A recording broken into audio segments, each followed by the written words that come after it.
Hi, welcome to Donegal Dad. I'm Mark. Today we're going to start looking at the renovations of my train room.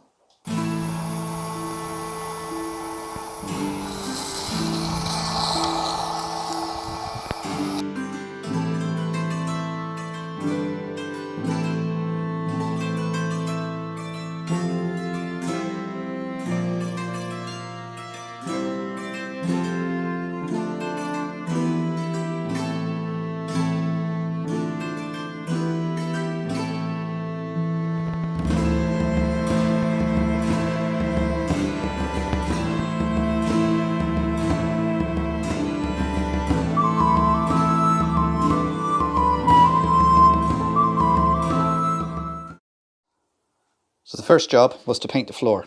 I used this floor paint. First coat I thinned down with white spirit to give a better coverage because the floor is quite porous and uneven, just being a concrete floor.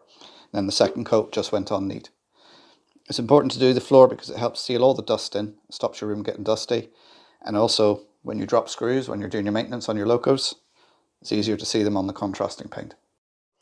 The next thing we're going to look at is putting the insulation in here, and I'm going to put some extra studs in to mount the sockets onto.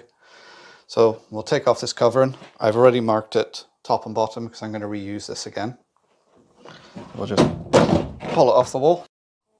There you can see all the covers are off now. I've put in these cross members here for the sockets. I've put in some 2.5 twin and earth for the sockets. I've also put these cross members in here because there's a bracket I want to put up on the wall here, so that's to support that. So now all that's left to do is cut up the thermal board and put it in place. There's all the insulation in now. All the cables are run for the sockets. I've put them up that high so they don't interfere with the back scenes. I've also ran some Cat 5, so I have some network points out here. And there's plenty of this left over for making scenery. So all that's left to be done now is to put the boards back on and the boards on the ceiling. Here we are, the train room's almost done.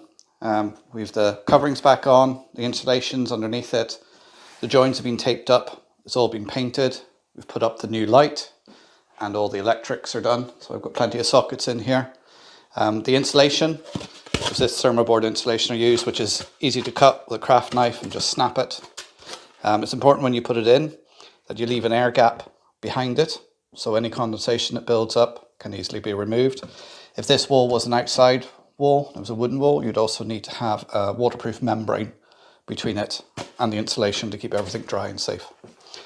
With the electrics, if you're not confident with doing electrics, make sure you get a qualified electrician to do it because you don't want to cause a fire or electrocute yourself. Here I've installed a power line adapter. Basically this extends your home network, so your internet and broadband over the electrical wire system.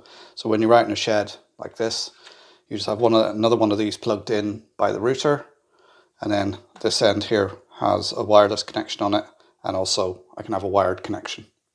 So it just means I have Wi-Fi out here.